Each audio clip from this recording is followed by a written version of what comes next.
Will Dr. Levi and Dean Vernon of the College of Law please come forward?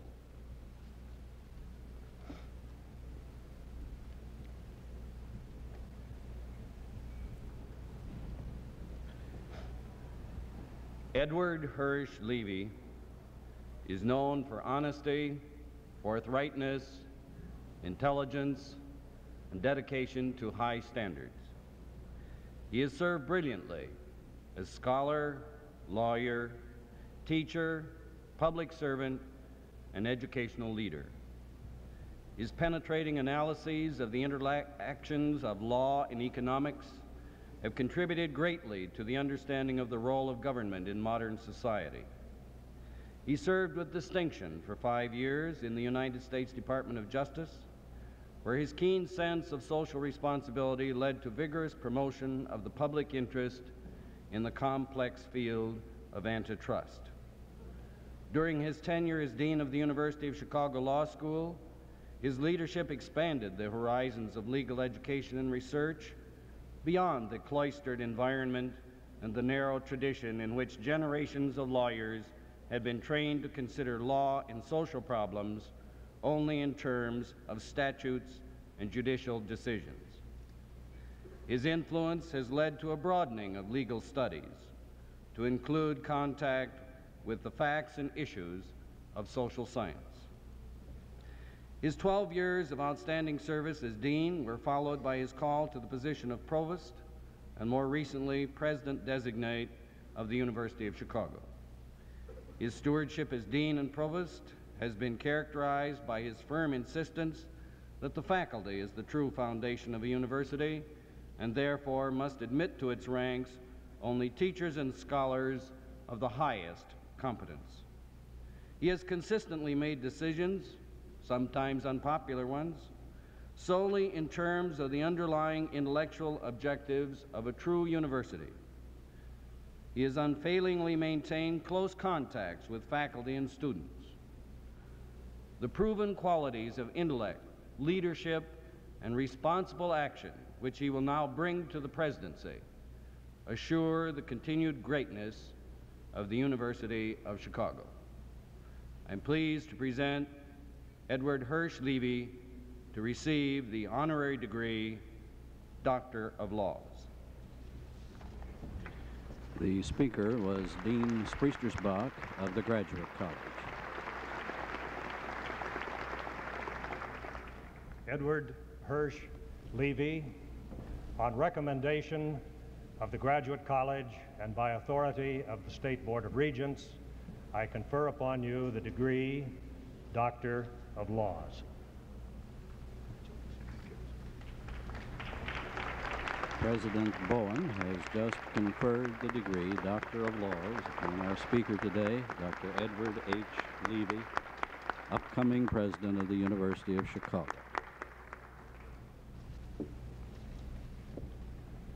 And now, ladies and gentlemen, I have the honor to present Dr. Levi, who will give the commencement address. Dr. Levi.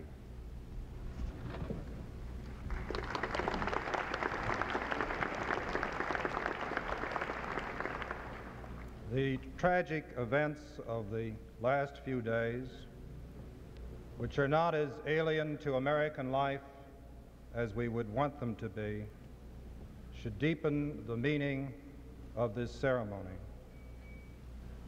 This ceremony celebrates achievements, it endorses promises, and it expresses our hopes for you. The occasion marks an end and a beginning of an important life segment. It measures and gives meaning to the passage of time for this university, and it relates these events to writing the accomplishment of the university in the words of your success. So for both you and the university, this celebration represents a symbolic pause. It suggests for institutions and for men and women it is necessary to take counsel with ourselves, to rediscover the values which lead us, to know again our own character and our own integrity. So this cannot help but be a serious occasion. It welcomes self-doubt. We are not deceived by promises for the future which none can know, We are not misled by formal achievement. We have a problem to solve. We have a life to lead. The problem is ourselves, our aims, our responsibilities. Our world is alarming. There is a war on, inadequately described as destructive, undeclared, and unpopular. It would make a mockery of this reflective pause, indicating a dullness of our souls or a false tact, not to think of this agony, near to all, much nearer to many. There is renewed recognition of grave inadequacies in the openness of our society, in basic education, in social welfare, in the inclusion of minority groups within the economic order, in the control of violence, and the acceptance of the ways of justice. The resulting crisis has to be described in terms of these inadequacies, even though it appears in the form of social disorder, with irrational and tragic consequences. We have promises to keep, and we have miles to go. To some, the present perils have made our universities appear foolishly irrelevant. They are faulted for not taking a stand on Vietnam and for not having mounted a mass intellectual attack upon our social problems.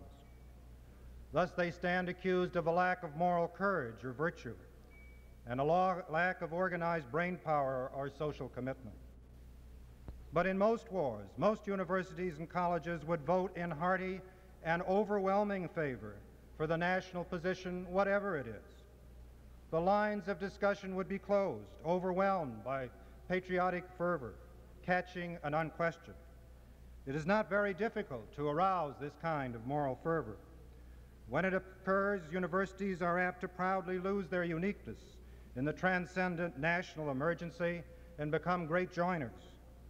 The present conflict is almost unique because it represents an attempt to conduct an undeclared war without the passion which would arise from a more customary total involvement. The absence of that much more conforming passion, although people do feel passionately, and the absence of customary wartime repression have permitted a continuing discussion of the wisdom of the national course. National policy has been under constant criticism and debate in the universities. The universities have, in fact, continued to fulfill their function. Unfortunately, the record is blemished, but these blemishes show how difficult free speech is. The accusation that universities have failed to mount a mass intellectual attack upon social problems is a more interesting one. It frequently rides upon the analogy that if scientists could create an atomic bomb or eliminate through vaccine certain diseases, then they or others should be able to eliminate the causes of poverty, crime, or injustice. This concept is both basically anti-intellectual and too trusting. Discovery is the work of the individual mind. There are not many minds capable of great advances. In this moment, if we seek our truth, we must admit how little we know, how shallow and how overreaching our pretensions are. We can attempt to provide the environment for basic discovery. Through declarations, legislation, or whatnot, we can summon the spirits of the vasty deep, but they do not come because we call them. Yet we should welcome this prod of impatience. There are areas where concern and service can be made more effective within the limits of present knowledge, where insights are only lost in the complexity of trivial research, where example are doing and doing are good in themselves and really a kind of discovery. So the impatience does have relevance to the work of the universities, but basically it is a call for social action, meaning by that a citizen's enlightened response to the problems of his day. And that responsibility is upon each one of us. It is upon you. We would like our world to be unique, but in most ways it isn't. To paraphrase, this is the best and worst of times, the age of wisdom, foolishness, belief, incredulity, light, darkness, hope, despair. We have everything before us. We have nothing before us. We are all going direct to heaven. We are all going the other way. Yet there are differences, if only as Dickens suggested, in superlatives. For us, size is one difference. There are more of us, and we tend to be crowded together. The size of the multitude, and we are of the multitude, makes even more important the fabric of trust and the rules for proceeding. But this trust and these rules are weakened by the movement of aspirations and the strange rhythm of life in an opening society. Then, too, we live under the domination of much more powerful and different means of communication. We have not mastered our responses to these new messengers. They convey, but they also substitute for reality. The sights and sounds which were always there confuse us, and in truth, some never before existed. The result is the cliche, the slogan, the half-truth, becomes sovereign through ritualized usage as we search for guides. The social sciences, founded in part to undermine the thoughtless stereotypes of an older age, have resolutely responded by creating new stereotypes.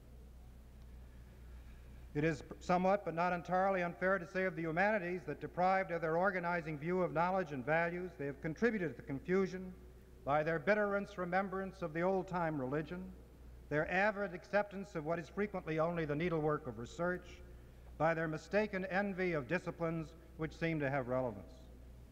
In this atmosphere, commitment makes its own rules. Words are treated as weapons to be used if they work.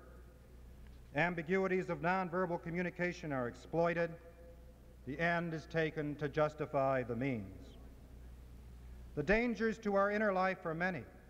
One danger is that both faith and reason, in any vital sense, depart.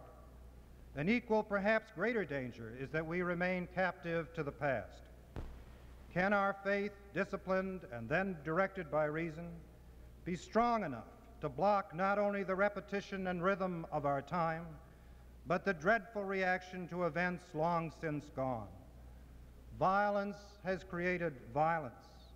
Evil has found its counterpart.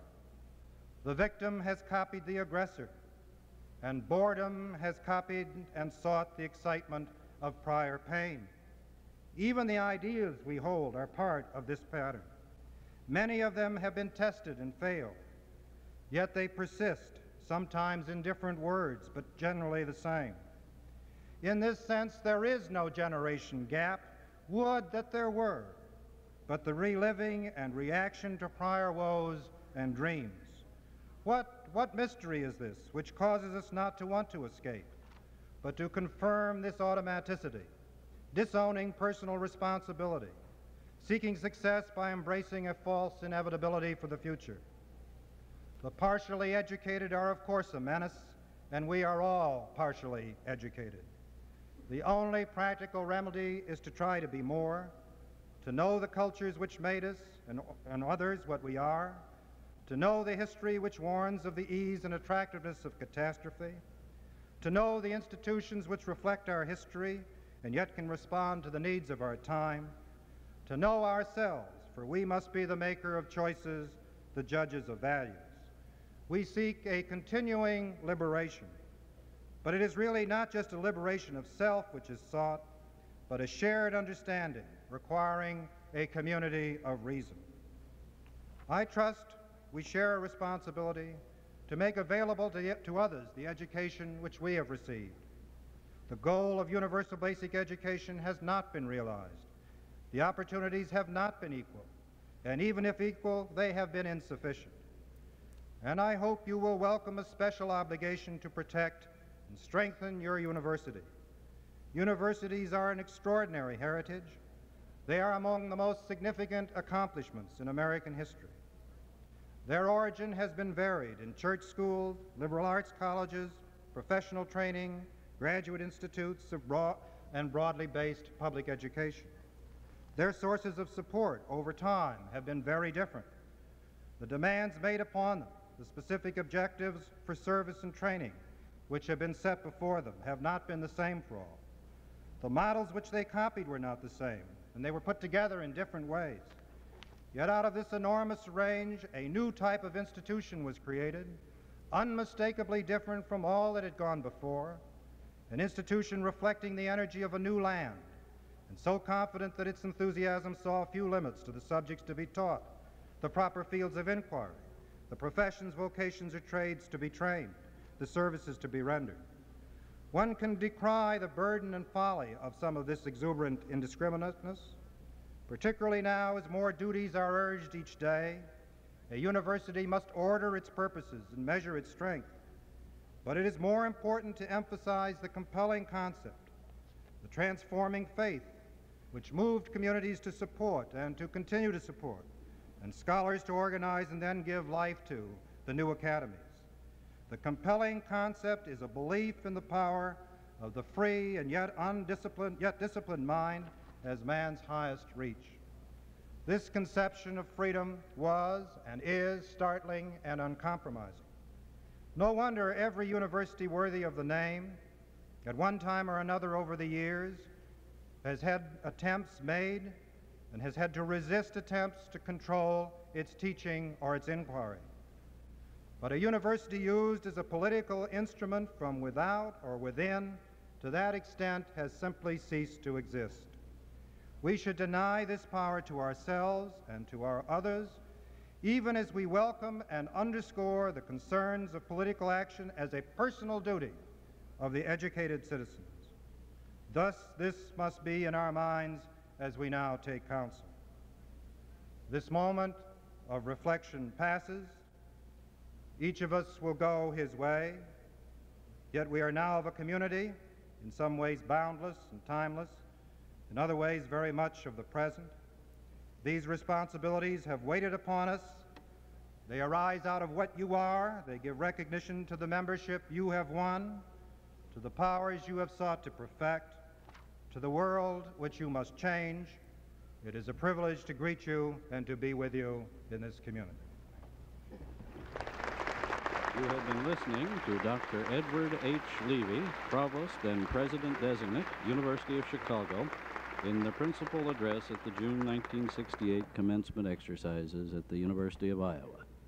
Now, Mr. Coder to introduce the ceremony and the recognition of honors.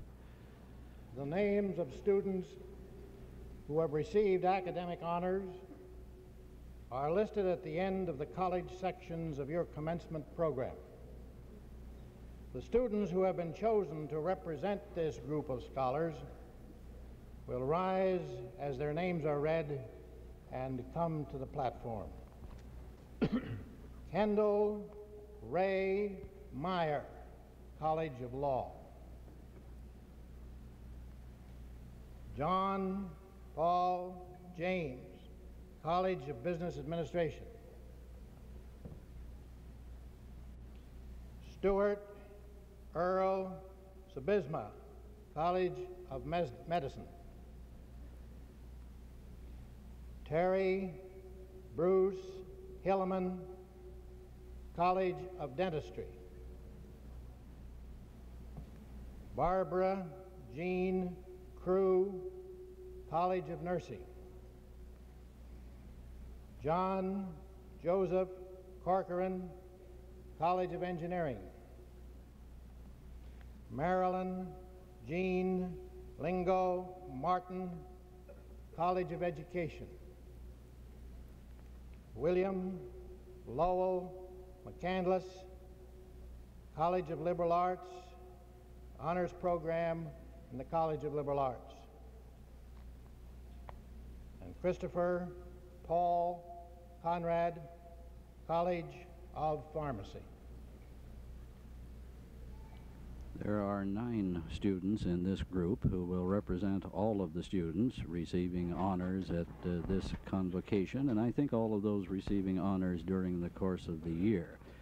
They are now walking towards the north steps to the platform. They're where I can't see them, but I think they're nearly all gathered there, and they will walk up the north steps to the platform for the honors ceremony.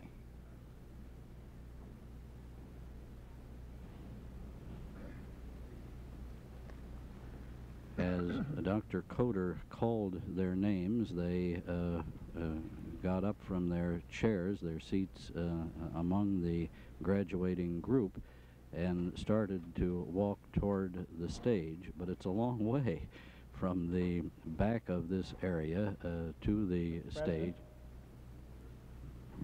I present these 9 distinguished scholars who, because of their own superior attainments, have been chosen to represent the great group of university scholars whom today we honor because of marked superiority. Mr. Meyer, Mr. James, Mr. Sibisma, Mr. Hilleman, Ms. Crew, Mr. Corcoran, Mrs. Martin, Mr. McCandless, and Mr. Conrad. For your high distinction, the University of Iowa congratulates you, and through you, the great company of university scholars you have the honor to represent. President Bowen made the statement to the honors representatives, and they are now walking across the platform, and each receives an envelope from the president and shakes hands with the president, and then they move down the south steps to their seats on the main floor of the field house. Dr. Coder will next recognize ROTC commissioned officers who are scattered, of course, among the college groups who will receive degrees later on today. Dr. Coder is standing at the lectern, waiting until all of the honors representatives return to their seats. Dr. Coder is retiring on July 1, but I understand that he has already agreed to be Master of Ceremonies for the August commencement, the commencement on August 7th. 3 of the students still have not reached their seats, which are way in the back toward the east, but they're almost there now, and the next voice you hear will be that of Dr. Coder.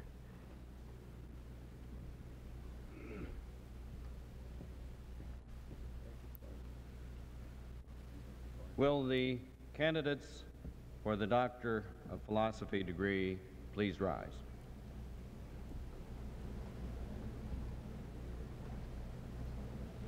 Mr. President, these candidates, having completed all of the requirements for the Doctor of Philosophy degree, the highest degree in course, are recommended to you by the faculty of the Graduate College for the conferring of this degree. On recommendation of the faculty of the Graduate College and by authority of the State Board of Regents, I confer upon each of you the degree Doctor of Philosophy. Will the graduates please be seated? The next voice you heard was not that of Dr. Coder, but Dr. Dwayne C. Spriestersbach, Dean of the Graduate College. Apparently the recognition of the ROTC students was bypassed for some reason. Now the students who were receiving... Jerry Raymond Adams, Major Professor, Arthur Cantor, Department of Psychology. Winston Clark Addis, Major Professor, Willard R. Lane, College of Education. Suthi Axorn Kitty, Major Professor, Carly Lundgren and Hubert Schwinn, Department of Electrical Engineering. Samuel Crowther Alidano, Major Professor, Paul Blummers, College of Education. Nancy Jean Albaugh, Major Professor, Lloyd L. Smith, in the College of Education. Janet Elaine Alleman, Major Professor, Lloyd L. Smith, in the College of Education. Alexei Almasoff, Major Professor, Edmund DeChaska, in the Department of Spanish. James Elridge Alsbrook, Major Professor, Arthur M. Barnes, in the School of Journalism.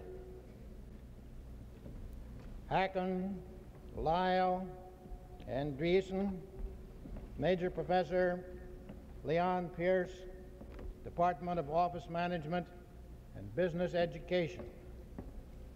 James Basso Andrews, Major Professor, William G. Monahan, College of Education. Robert Allen Barron, Major Professor Peter Murdoch, Department of Psychology. Richard Harold Bauer, Major Professor Sidney E. Mead, in the School of Religion. Dean Paul Bonderman, Major Professor William Bennett, in the Department of Chemistry. Robert Lester Bonington, Major Professor Walter Krauss, Department of Economics. William Laval Bowers, Major Professor Jerome L. Sternstein, Department of History. Samuel H. Bromberger, Major Professor John B. Hayes, Department of Geology. John Robert Bilesma, Major Professor William Adelot, in the Department of History. William Carson Lloyd, Major Professor John M. Trummel, Department of Mechanical Engineering. Francis Joseph Castellino, Major Professor Robert Barker, Department of Biochemistry. Virginia Curry, Major Professor James Murray, in the Department of Political Science. Richard Arnold Davis, Major Professor William M. Furnish, Department of Geology. Laverne Kent Evelyn, Major Professor Xu Ying Su, Department of Preventive Medicine. Gary Craig Fethke, Major Professor Shi Yen Wu, Department of Economics. Gordon E. Bouts, Major Professor Marvin S. Thostenson, in the School of Music. Michael Eric Freeberger, Major Professor John K. Stilla, Department of Chemistry. James Owen Froseth, Major Professors Edwin Gordon and Leonard S. Felt, in the School of Music. Thomas Walter Gaither, Major Professor Martin A. Rosinski, Department of Botany. Ray Howard Gavin, Major Professor Joseph Frankel, in the Department of Zoology. Martha McLean Glasscock, Major Professor M. Gladys Scott, Department of Physical Education for Women. Dennis Stephen Goran, Major Professors Samuel L. Becker and John W. Bowers, Department of Speech and Dramatic Art. Francois Isabelle Gounel, Major Professor Alexandre Aspel, in the Department of French. Richard Arthur Gull, Major Professor Edwin Hilaire, Department of Philosophy. James Cook Hamilton, Major Professor William Adelot, Department of History. Rollin Charles Harding, Major Professor David C. Montgomery, in the Department of Physics. Frank Wayne Harris, Major Professor John K. Stilla, Department of Chemistry. Truman Asa Hartshorn, Major Professor Lawrence A. Brown, in the Department of Geography. Ray Glenn Heath, Major Professor William G. Monahan, College of Education.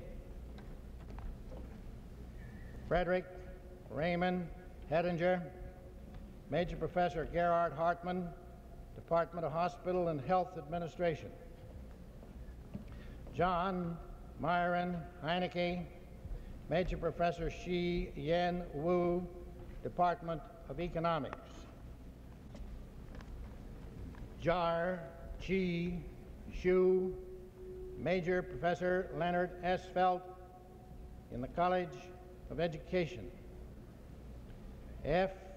Dwayne Ingram, Major Professor Edwin Norbeck, Department of Physics and Astronomy. Marvin Melrose Johnson, Major Professor Fred C. Leone, and Edward M. Mielnick, Department of Industrial and Management Engineering. Curtis Dean Clausen, Major Professor Gabriel L. Pla, Department of Pharmacology. Richard Maitland Knapp, Major Professor Gerhard Hartmann, Department of Hospital and Health Administration. Ronald Herman Cron, Major Professor William E. Bennett, Department of Chemistry.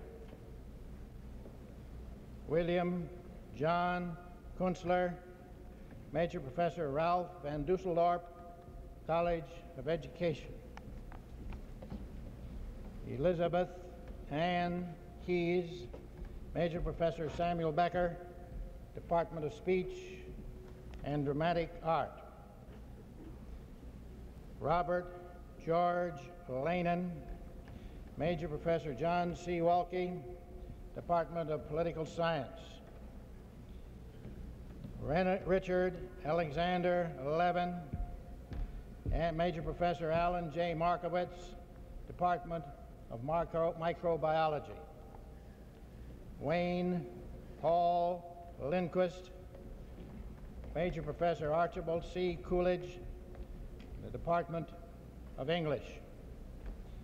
Wendell Morris Logan, Major Professor Richard Herbig in the School of Music.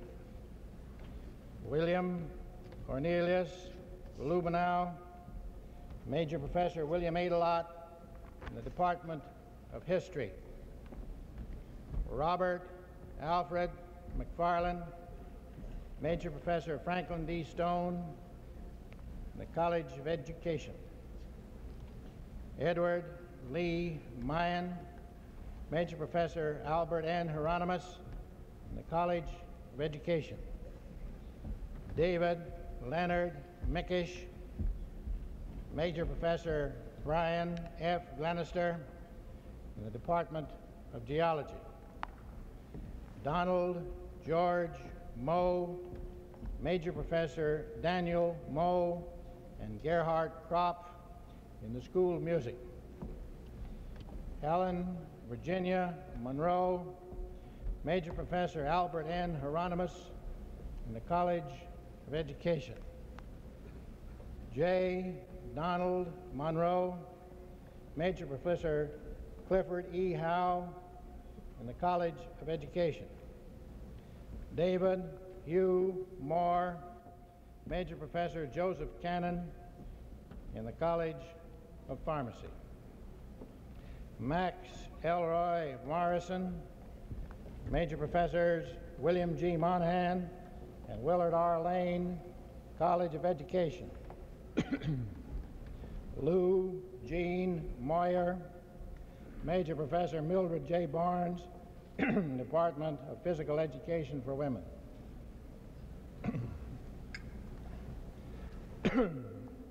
Anthony Joseph Nitko, Major Professor Leonard Felt in the College of Education.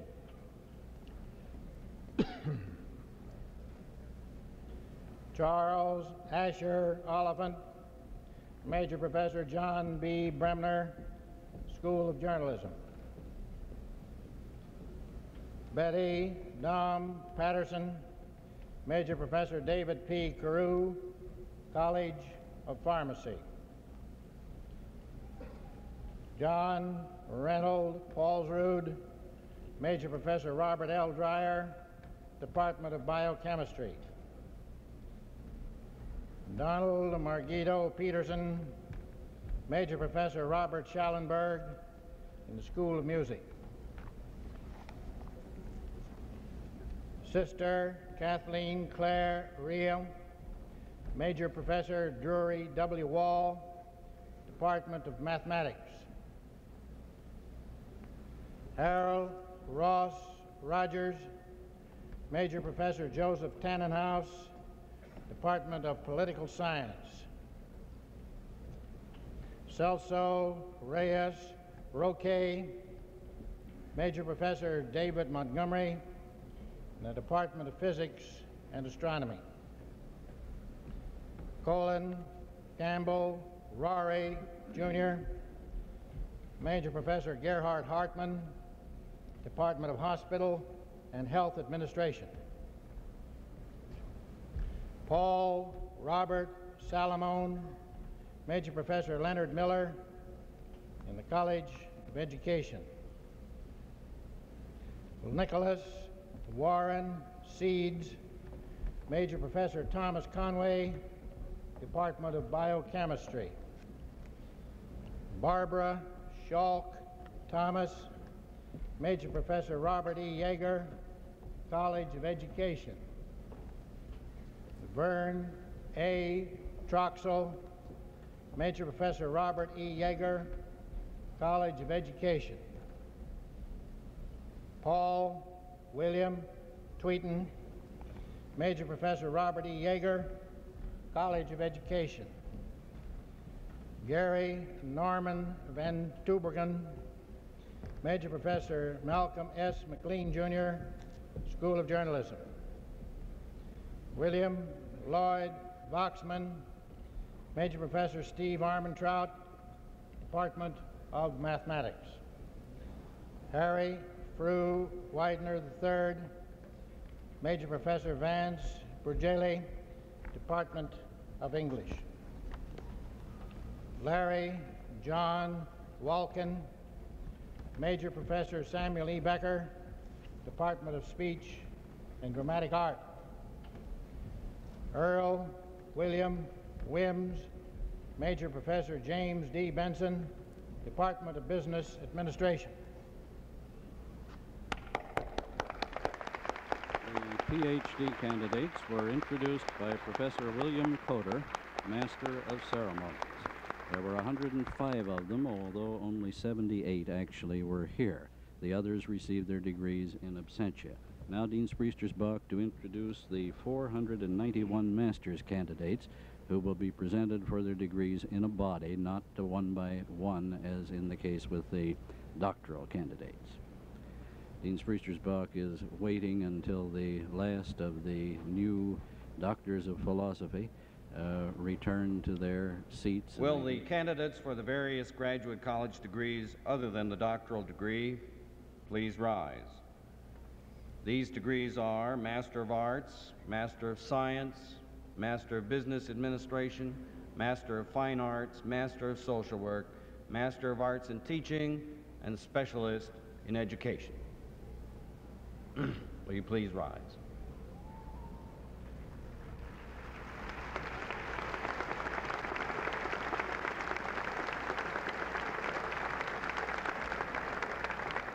Mr. President, these candidates, having completed all of their requirements for the degrees as listed in the commencement program, are recommended to you by the faculty of the Graduate College for the conferring of these degrees.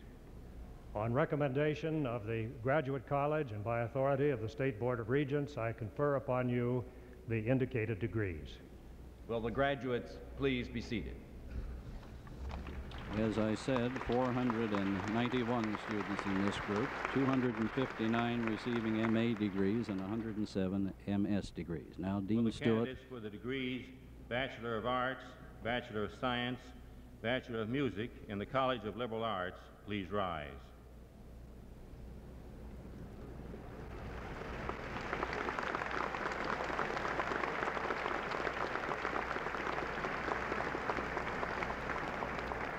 Mr. President, these candidates have completed all of the requirements for the degrees as listed in the commencement program and are recommended to you by the faculty of the College of Liberal Arts for the conferring of these degrees.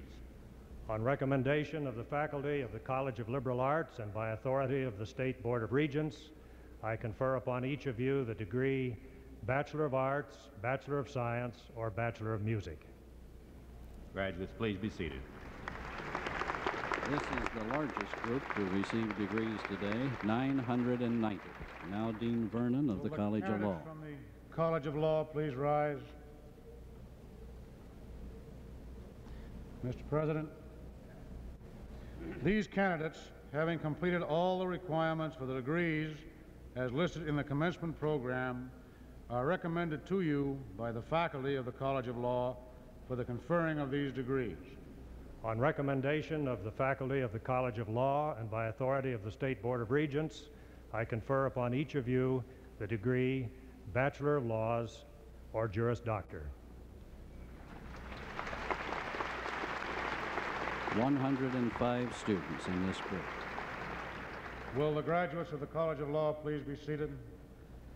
Now Dean Robert C. Hardin of the College of Medicine.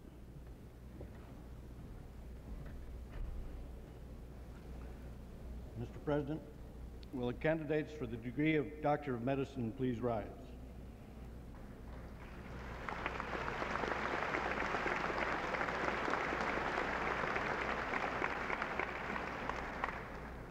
These candidates, having completed all of the requirements for the degree Doctor of Medicine, are recommended to you by the faculty of the College of Medicine for the conferring of this degree. On recommendation of the faculty of the College of Medicine and by authority of the State Board of Regents, I confer upon each of you the degree Doctor of Medicine.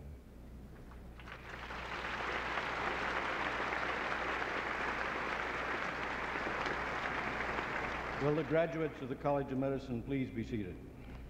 125 students in medicine, the largest graduating class from that college in history. Now Dean Galligan of the College of Dentistry. Will the candidates for the degree Doctor of Dental Surgery please rise?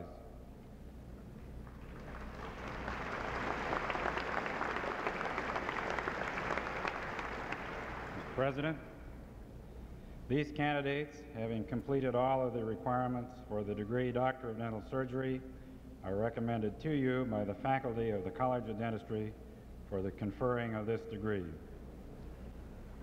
On recommendation of the faculty of the College of Dentistry and by authority of the State Board of Regents, I confer upon each of you the degree Doctor of Dental Surgery.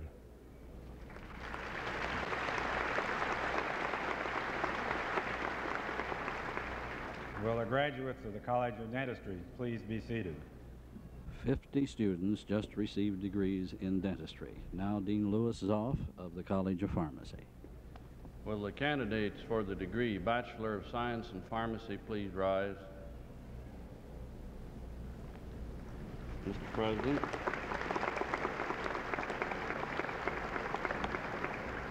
These candidates, having completed all of the requirements for the degree Bachelor of Science in Pharmacy, are recommended to you by the College of Pharmacy faculty for the conferring of this degree. On recommendation of the faculty of the College of Pharmacy and by authority of the State Board of Regents, I confer upon each of you the degree Bachelor of Science in Pharmacy. Will the graduates of the College of Pharmacy please be seated? 41 students in this group. Now Dean Hunter Rouse of the College of Engineering. The candidates for the degrees to be granted by the College of Engineering will please rise. Mr. President, these candidates, having completed all of the requirements for the degrees as listed in the commencement program, are recommended to you by the faculty of the College of Engineering for the conferring of these degrees. On recommendation of the faculty of the College of Engineering and by authority of the State Board of Regents, I confer upon each of you the degree Bachelor of Science in the indicated field of engineering.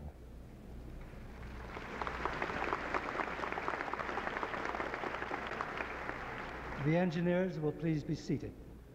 49 new engineers take their seats. Now Dean B.L. Barnes of the College of Business Administration. Will the candidates for the degree Bachelor of Business Administration please rise? Mr. President.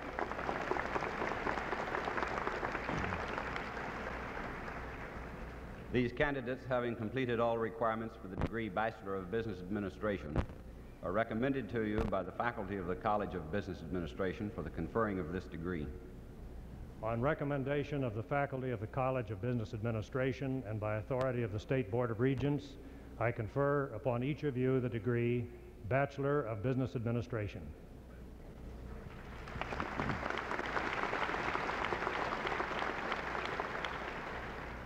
Will the graduates be seated, please? 188 students in this group. Now Dean Laura C. Dustin of the College of Nursing. Will the candidates for the degree Bachelor of Science in Nursing please rise?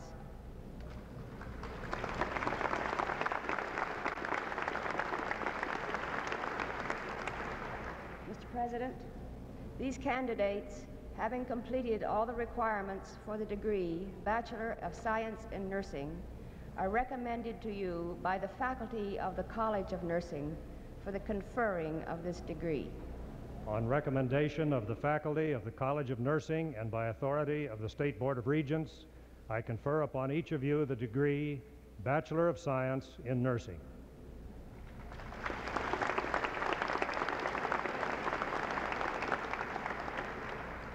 Will the graduates please be seated? There are 93 graduates in this group. I'm waiting to see who comes up next. I think it's Dean Howard Jones, who will recognize students who have earned teacher certificates. Elementary, secondary, and community college teaching certificates from the various university colleges, please rise. Mr. President,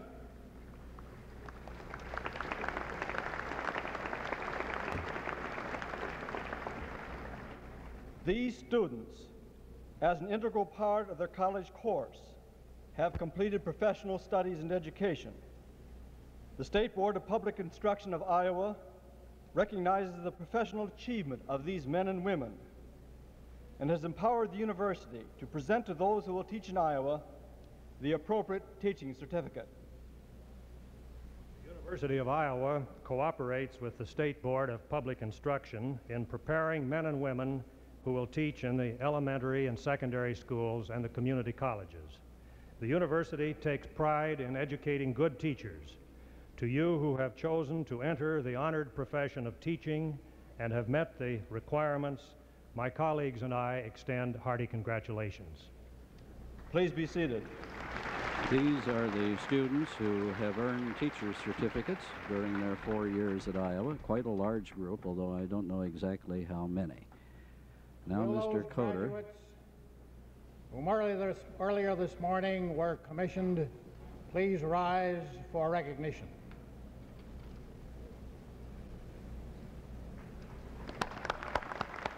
The audience is applauding the nearly 100 students who received commissions at ceremonies at 8 o'clock this morning. And now, will the academic deans and the faculty representatives please go to their respective graduates and hand out diplomas. Now we come to that place in the program when the diplomas are presented to the students upon whom degrees have just been conferred, except the PhD candidates who already have received their diplomas from the president of the university himself. In the earlier days, all of the students graduating went to the platform and received their diplomas from the hands of the president. But you can see that with over 2,200 students, this would be a very time-consuming operation. And so in recent years, since President Bowen has been here, the diplomas have been handed out at a ceremony that goes on the basketball floor.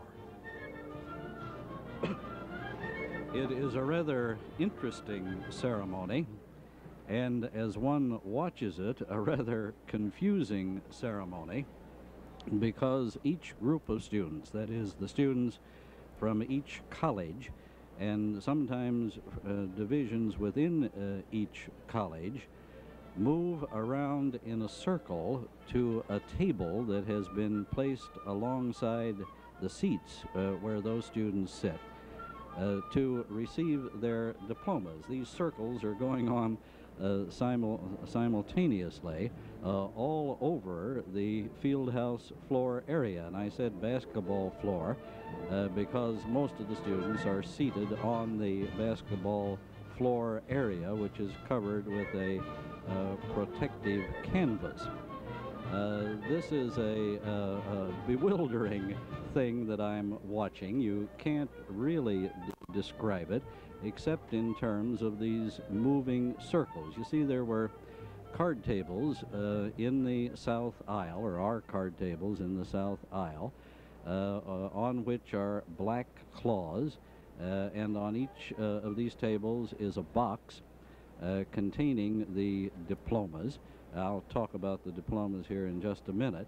And the candidates move toward that table and receive the diploma from the dean. Not always the dean, because some of the groups are so large that the dean couldn't present diplomas to all of them. For example, the 990 who received degrees in the College of Liberal Arts. So for the larger groups, the dean has assistants, assistant deans and others help hand out the diplomas for that group. So there are many tables and many circles going. I think there are 7 tables altogether in the south aisle, the aisle across from us, and there are 5 or 6 tables, I can't see all of them and can't count them, in the north aisle, the aisle directly below us. The one for law is way up towards the platform and completely out of my range of vision. I can see Dean Stewart down the way handing out diplomas to the first group of students, that is those who are seated in the chairs toward the front in liberal arts. He hands the diplomas to the students as they go by. He doesn't have time really to shake hands with them. He has the hands to do it with, but doesn't have the time in which to do it. The line is moving fairly rapidly, but you see they have a lot of people to cover, and it takes a great deal of time. Then other circles are operating in this aisle. Dean Jones, who is Dean of the College of Education, which is connected in a very close and integral way with the College of Liberal Arts, is handing out the diplomas to the next group, and I can't quite see who is handing out the diplomas to the third group of students in liberal arts. Yes, he's back to me, and I don't quite recognize him. And then there's another table going up here, and I think Hugh Kelso is, who's an assistant dean in the College of Liberal Arts, is presiding over that table. Then a similar kind of thing is going on in the south bank of chairs. Now, some of the deans have already finished. Those with rather small graduating classes, 49, 41, 50, and so on, have completed their assignments already. Their students have received their diplomas, and therefore those deans and their associates have returned to their places on the platform. I noticed that the members of the audience crowd down a bit during this ceremony, particularly those who came prepared with cameras. And every year there are more and more cameras in the hands of the members of the audience, and more flash bulbs exploding. I looked one right square in the eye as I said that. And what the friends and relatives try to do is get pictures, a picture of the person in whom they are interested, as that person receives the diploma from the hands of the dean. I see a lady in position now to get a picture as Dean Harden across from me. hands the diplomas to the people who are getting degrees in medicine. She's waiting. She has the camera aimed. Well, something went wrong. She didn't snap. There, she snapped the picture, and let's hope she got the young man. I think she got him just after he passed the dean, not as the dean handed the diploma to him. Now, as I've said before, these are not actually diplomas. The diplomas come to the students later. They used to give them to them after the ceremonies backstage, that is behind the platform, where they could be sure that they got them right and got the right one to each person. But I think they don't even do that anymore. I must check on that. I think they send them to them following the ceremonies. But anyhow, what they get now is not a diploma. It's an attractive leather-bound folder that contains in it a letter from the president.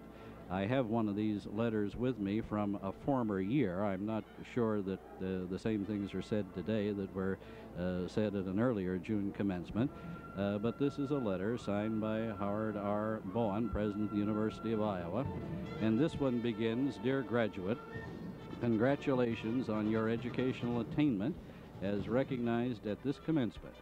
I extend to you my best wishes for personal satisfaction and success in whatever you undertake in the weeks and years ahead.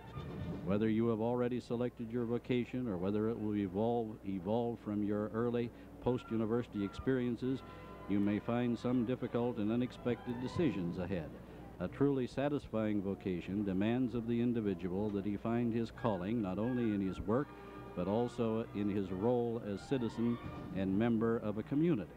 Today, more than ever before, I believe a good vocation requires the individual to balance the more tangible goals of financial reward, leisure, and security against the more compelling but elusive goals of human dignity and freedom, a just social structure, and humane culture." And the letter goes on for another paragraph or so in that same vein. Now, I'm not sure that that's the same letter that is being distributed in the folders today, but it certainly would be a letter in point at the present time. Well, this ceremony is still going on. The graduates in the south bank of chairs, that is across the aisle from us, have already received their diplomas or their letters from the president, and those in the north aisle are still marching around in these circles, although only a few of the circles now are operating. Well, with this commencement, the total number of degrees granted by the University of Iowa reaches 104,813. This means degrees, not people, because a number of people hold several degrees from the university. Now that I think of it, I happen to hold 2 degrees from Iowa myself, a master's degree back in 1932 and a doctor's degree in 1936. So without me, John, there would only be 104,811, you see, in the total receiving degrees. 104,813 is a lot of degrees, especially when you consider that only 4,660 degrees were granted by the university prior to 1900, and that in the first 50 years of this century, from 1900 to 1950, only 53,500 degrees were awarded. 53,500 in those 50 years, and almost as many, 46,700 in the last 18 years. There's no doubt that higher education is expanding. Now, nearly all of the students have gotten their degrees, their folders, at the hands of the deans. Just a few yet to receive them. I see a few in business administration. Well, as a matter of fact, I think they've gotten their folders, and those standing are simply going back to take their seats. Dean Stewart is still busy with his group. I'm not sure how many still must make the trip around the circle, but not very many, I think. I see lots of people in the aisle below me. I saw a girl just now go up to a graduate in liberal arts, take him by the arm, point up to the bleachers to show where his friends were sitting. Then they have him, she has him now standing while she backs up to take a picture of him. And that kind of thing is going on all over the place. I see a lady down there now with a green dress who's waiting to take her picture, just as the person in whom she's interested receives his diploma. People are moving over to the rows of chairs to talk to graduates that they know, probably to tell them where they are going to meet them after the ceremonies are over. One of the problems in a crowd this large, there must be 12,000 or more people here, in addition to the 2,237 graduates. And one of the problems after the ceremonies are over is to find the person that you're interested in. The crowd moves out of here a little slowly, and it's rather difficult to find the people that you want to talk to. The graduates, of course, will march out of the field house in the recessional, will march to the back of the platform and will leave their caps and gowns. I think they collect those back there. The audience, in the meantime, will go out the front, or most of them will go out the front of the field house, so the graduates find themselves in one spot and their parents, relatives, and friends in another spot. And it takes a little doing to bring the two groups together. The students who are graduating assemble behind the field house, that is to the west of the field house, in that grass area back there that is used also for parking. They have standards out there with the names of the colleges on them. I walked out this morning and took a look. They have a standard that says liberal arts, a standard that says law, one that says medicine. And the students gather behind those standards, and they start to do that before 9 o'clock in the morning. Some of them put on their gowns when they get here. Others put on their gowns at home. I saw quite a few walking over today with their gowns already on. I couldn't quite understand that because it's so hot and so humid today. I would think they would leave off the gown and be cool until they just had to put it on. Of course, one can't be quite sure what they're wearing under those gowns, you see, and maybe it was the better part of prudence not to take them off before coming over for the ceremonies. People are fanning down there. The graduates are fanning. As you look out, what you see mainly is a group of waving hands. I can even see some people looking up at us here in the announcer's booth and wondering what in the world we're doing. Who's that fellow who seems to be talking all the time up there while these important ceremonies are going on? They're fanning themselves with little yellow cards that must have been, as the graduates are, that must have been in the programs, and I don't quite know what those yellow cards are. I don't remember seeing them before. Maybe that's the card they send in to get their diploma or something, to prove that they actually were present, but I doubt if it's that. I think that's getting of the diploma after you get your degree is a very mechanical sort of matter. Well, the people who were down to take pictures seem to be a little reluctant to go back to their seats. They're still standing around, but I noticed that the people in the upper balcony have started to leave. There are lots of vacancies in the south upper balcony across from us, and I wonder if that isn't because it's very warm up there. It's probably warmer there than it is on the floor area, and those people took advantage of this break I think, to go out and get a breath of air. And I also see a good many empty seats in the first balcony and even in the bleacher seat area, these bleachers that they put up along the side on the actual floor space. There are still a few students and graduates in liberal arts who have not yet received their degrees. They seem to have given Dean Stewart, Dean of the College of Liberal Arts, more students to deal with than they gave the other deans, and they move a little slowly because, as I said, the seats are close together, and you don't just walk in to these aisles between the rows of chairs. You sidle in. You go in one foot at a time. Well, you always walk 1 foot at a time, but you don't move in straight forward. You turn yourself sideways and edge in to these narrow aisles, and that takes a little doing, especially when you have those gowns to move around. Now I see, I'm not quite sure whether that row is moving in to take its seat, whether those people are moving in to take their seats, or whether they're moving out and around to get their certificates or statements from the president.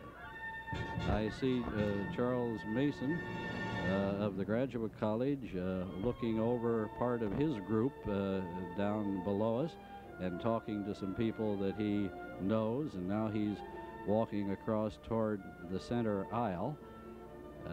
Most of the people who have been helping with this ceremony have now returned to the platform. Dewey Stewart has finished handing out his certificates, and he is going back to his place on the platform. I see Dean Rhodes has moved back to his place. He usually remains up and about until that particular item on the program is taken care of.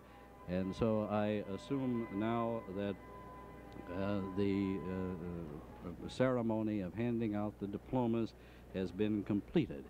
The next item on the program, as I understand it, will be an address by a graduating senior. This is a new feature on the program, instituted just a few years ago. Mr. John Paul James is a native of Cedar Rapids, the son of Mr. and Mrs. Edwin P. James. This morning he was awarded the Bachelor of Business Administration degree with highest distinction. During his 4 years at the University of Iowa, John has been a participant in the Hawkeye Marching Band, the Concert Band, the Hillcrest General Council, the Young Republicans, and the Student Senate Freshman Intern Program. He also was tapped by ODK. He has been an officer in Alpha Kappa Psi, a professional fraternity, and president of the Collegiate Chamber of Commerce. He attended the university as a National Merit Scholarship winner and was invited to membership in Phi Eta Sigma, the Freshman Men's Scholastic Society.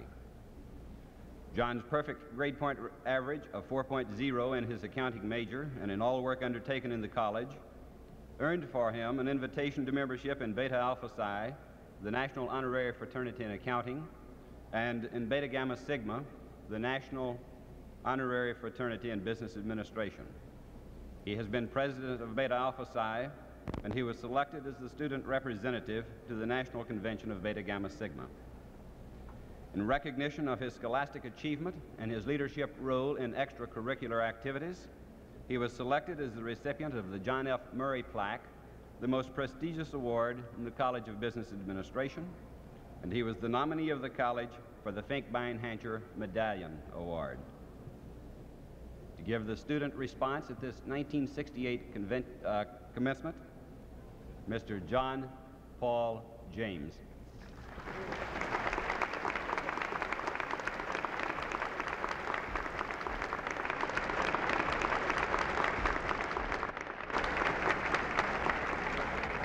Mr. President, Dr. Levi, honored deans and faculty, guests, and fellow graduates.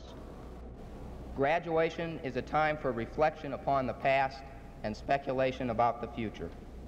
It is the culmination of years of effort, a goal toward which we have long been pointed.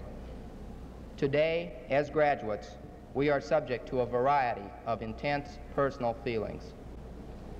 We are grateful, for we owe a deep debt of gratitude to those who have made sacrifices in order to assist us in reaching this goal.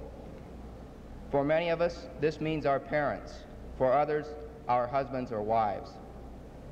We are also grateful to those professors who inspired us to learn or to create, who posed difficult questions but made the search for answers a pleasure.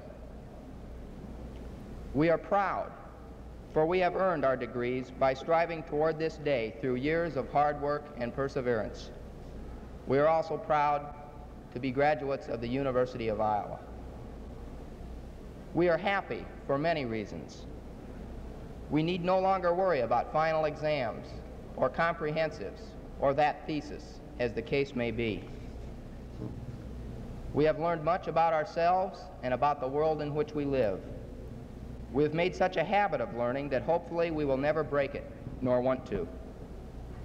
Finally, we know that the degrees we have received here today will open doors which would otherwise be closed. The degree enables us to practice in our chosen profession, to secure a better job, or to enter a more advanced level of higher education. It does not guarantee us success in these endeavors, but at least it does provide us with the opportunity to succeed.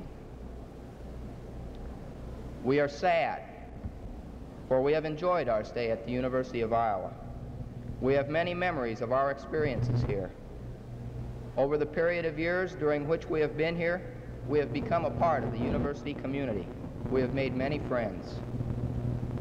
Today we are leaving, most of us forever. We are saying goodbye to our friends, some of whom we may never see again. But more than anything else, I speak to you today as a concerned graduate. Some 400 of us chose to show our concern by carrying white crosses. It is my hope that all, and my belief that most of the rest of us, are also concerned.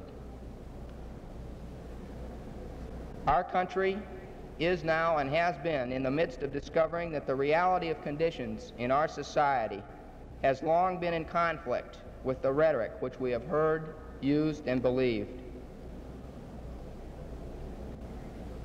We are, in short, discovering a sort of institutionalized, unconscious hypocrisy. It has become increasingly evident that our system is far from perfect, that it contains weaknesses which demand correction.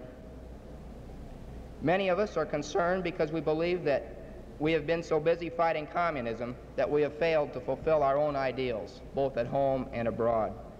Some of us are concerned because we believe that our society has confused means, a highly productive economy, with ends, the fulfillment of human potential. No doubt all of us are very concerned about the mounting trend towards violence. We recognize the inevitability of change and the fact of tremendous change in the nature of our society as it has become more industrialized, urbanized, and crowded. We know that the changes of time can render ideas and institutions irrelevant if they fail to meet the challenge of change. We are concerned about this happening in the United States today. The problem is what to do about our concern. Some feel that the situation is hopeless. They wish to overturn the system and begin anew. However, the vast majority of us disagree. We prefer to repair what we have, to work within our system to bring about needed changes which we desire. Whether or not we are to succeed may well depend largely upon our attitude. If we are to translate our concern into useful action, we must believe that we are more than simply pawns in the system. We must be concerned, but not simply develop a posture of concerned vegetation. We must try to act consistently with our beliefs. We must find the time to take an active part in trying to resolve the problems causing our concern.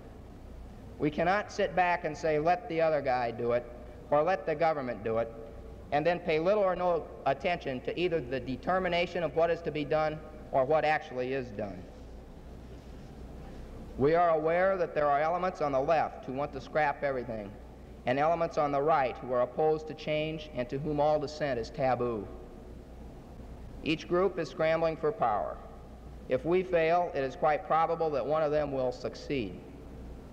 The triumph of either would, in the minds of most of us, be a terrible tragedy. It is toward the betterment of our society and the accompanying defeat of the extremists' bids for power that we direct our concern, and towards which all of us, graduates, parents, friends, and relatives, must direct our energies. Thank you. The speaker was Mr. John Paul James of the College of Business Administration, who gave the address by a graduating senior. Now President Howard Bowen for the traditional charge to the graduates. Thank you, Mr. James, for a splendid message. Members of the graduating class, the time has come to say goodbye. I do so with pride in your achievements and full confidence that you will meet your responsibilities as citizens, as professional men and women, and as cultured persons. I should like to greet the parents, relatives, and friends of the graduates. I thank you for your help in making this day a reality. You can be justly proud of your member of the class of 1968. We all regret that this commencement, which was intended to be a joyous occasion, should occur at a time of national sadness. Recent events remind us all too poignantly of our duty as we, the privileged ones, take our appointed places in reforming and renewing American society. The fact that we meet at a troubled time, however, need not detract in any way from the honor that is due you. Many of you in the graduating class have been at Iowa 4 years. I too am completing 4 years here. They have been for me lively and stimulating years, during which I may have learned more from you than you from me. At least, if I haven't, it is not because you didn't try to educate me. It is often said that we are today experiencing a generation gap. It is alleged that we find it harder to talk to one another and that our values and interests are more divergent than in earlier times.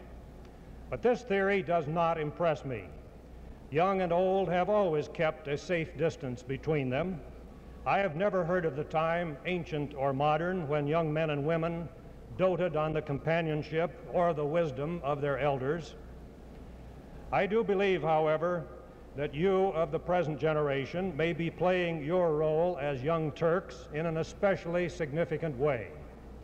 You are more concerned than your predecessors about some of the great moral issues, about how a life should be lived and what should be the goals of a society. And despite occasional rhetorical nonsense and misguided and sometimes intolerable disorderly conduct, your generation is searching for something that is important and basic. I am grateful that you are not complacent, that you raise uncomfortable questions, and that you actively seek to redress the obvious wrongs of our time. It may surprise you, however, if I say that you may be excessively intolerant toward my generation. In our time, a creditable job has been done in coping with the problems of depression, poverty, insecurity, and sickness.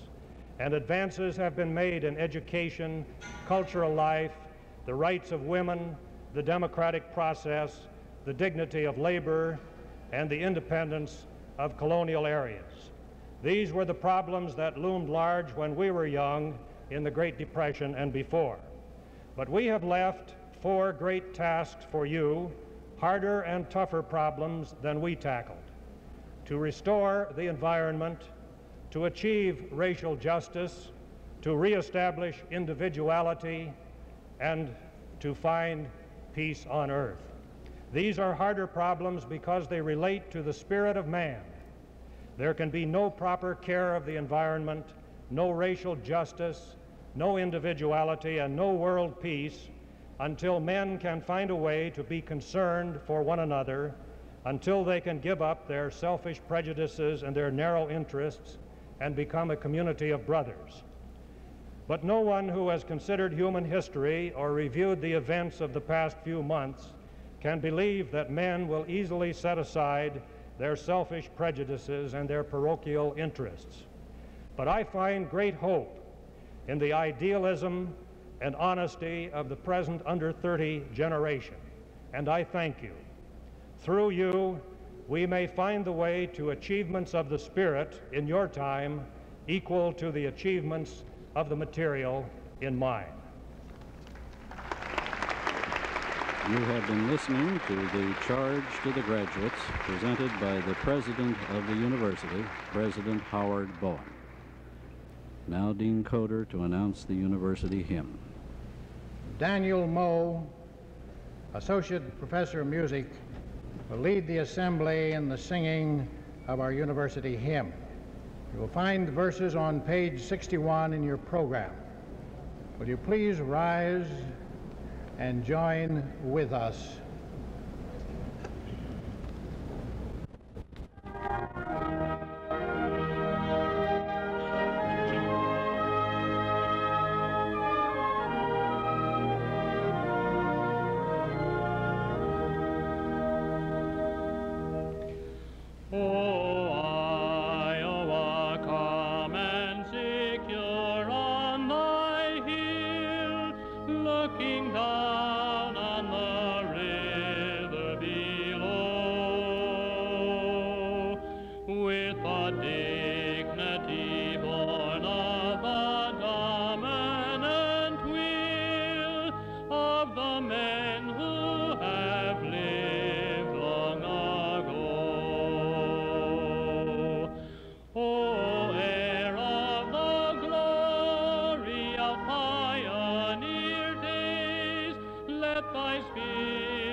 The Lord bless you and keep you. The Lord make his face shine upon you and be gracious unto you. The Lord lift up his countenance upon you and give you peace. Amen. The benediction was given by Dr. George W. Farrell, Director of the University School of Religion. Now, as the commencement band plays Goldman's University Grand March for the recessional, the platform officials headed by Mr. Coder, Master of Ceremonies, and President Bowen, the faculty representatives, and the 2,237 new graduates begin their rather quick-step march from the auditorium. The graduates are walking actually only around the back of the platform to the western half of the field house, but symbolically at least they are marching out of the University of Iowa to take their places in the world. And goodness knows the world needs them. In this time of confusion and frustration in our country, one is forced to think seriously about our society and the institutions which compose it. Education is one of the most important of these institutions. It is interesting to me that as our national leaders search for the causes of our problems and grope for ways to do something about them, they tend always to emphasize the importance of the role of research and education. Research into what is wrong and what to do about it, and education in getting it done. Among the more than 2,200 graduates here today in Iowa City and the thousands of other graduates this June across the country are the young people who must take the lead in examining the ills of our society and in correcting those ills. Much more depends on college graduates now than ever before. And I think the fact that some 400 of our graduates here today are carrying white crosses to indicate concern about our problems is a hopeful sign, a sign that they recognize their responsibility and will seek to live up to it. And so as our new graduates leave the field house, please join with me both in congratulating them and in wishing them Godspeed. John Sondrol, the WSUI engineer for today's broadcast, and I thank you for tuning in. These are the broadcasting facilities of the University of Iowa.